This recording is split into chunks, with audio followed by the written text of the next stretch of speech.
ಮಾಡ್ರಿ ಇವ ಹಾಕ್ರಿ ನಮಗೆ ಸರ್ ಒಂದು ನಿಮಿಷ ನಿಮಗೆ ಸೈಜ್ ತೋರಿಸ್ತೀನಿ.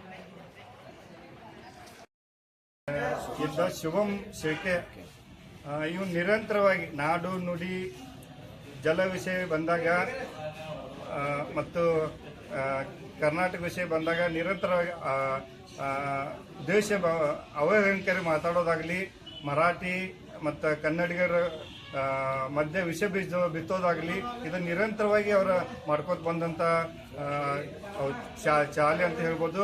ಅದಕ್ಕಾಗಿ ನಾವೇನು ಇವತ್ತು ಮನವಿ ಕೊಡ್ತೇವೆ ಅಂದರೆ ಗೃಹ ಸಚಿವರಿಗೆ ಕರ್ನಾಟಕ ಸರ್ಕಾರ ಇದು ನಾಡು ವಿರೋಧಿ ಮತ್ತು ದೇಶ ವಿರೋಧಿ ಇಂಥ ನೀಚ ಶುಭಂ ಶೇಖೆಗೆ ಬೆಳಗಾವಿಯಲ್ಲಿ ಇಟ್ಟರೆ ಇನ್ನೂ ಹೆಚ್ಚು ಕೋಮಗಲಭೆ ಆಗಕ್ಕೆ ಸಾಧ್ಯತೆ. ಇಂಥವ್ರನ್ನ ಗಡಿ ಪಾರು ಮಾಡೋದು ಸೂಕ್ತ.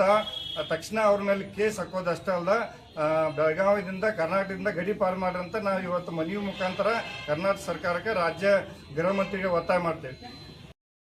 ಗಡಿ ಜಿಲ್ಲೆ ಆದಂಥ ಬೆಳಗಾವಿ ಜಿಲ್ಲೆದೊಳಗೆ MVS ಕಾಯಂ ಚಾಲೂನೇ ಐತವ್ರು.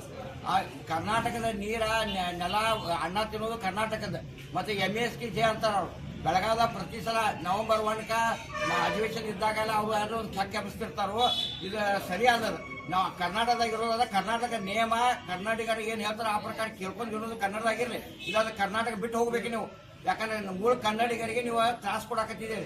ಈಗ ಹೇಳಿಕೆ ನಾವು ಮ್ಯಾಗಿಂದ ಮ್ಯಾಗ ಕನ್ನಡದವ್ರಿಗೆ ಬೈಯೋದು ಮಾಡೋದು, ಸರ್ಕಾರಕ್ಕೆ ಬೈಯೋದು, ಅಧಿಕಾರಿಗಳು ಬೈಯೋದು ಇಂಥ ಕೆಲಸ ಮಾಡ್ತಿರ್ತಾನೋ ಅದನ್ನ ಸಹಿಸ್ಕೊಂಡು ಕರ್ನಾಟಕ ಸರ್ಕಾರ ಇರೋದು ಸರಿಯಲ್ಲ.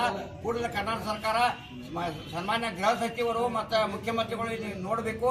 ನೋಡಿ ಶುಭಂ ಹೇಳಿಕೆ ಏನೈತಿ ಗಡಿ ಪಾರು ಮಾಡಬೇಕು, ಗುಂಡಾ ಕಾಯ್ದೆಯೊಳಗೆ ಅವನ್ನ ಬಂಧಿಸಬೇಕು. ಗುಂಡಾ ಕಾಯ್ದೆಯೊಳಗೆ ಬಂಧಿಸಿ ಅವನ್ನ ಎಡೆಮಿಡಿ ಕಟ್ಟಬೇಕು. ಇಲ್ಲ ಅಂತಂದ್ರೆ MVS ಅಂತ ಮತ್ತೆ ಅವರು ಪ್ರಭಾವ ಹೆಚ್ಚು ಮಾಡಕ್ಕೆ ಶುರು ಮಾಡ್ತಾರೆ. ಈಗಾಗಲೇ MVS ಪ್ರಭಾವ ನೆಲಕ್ಕೆ ಮುಟ್ಟೈತಿ.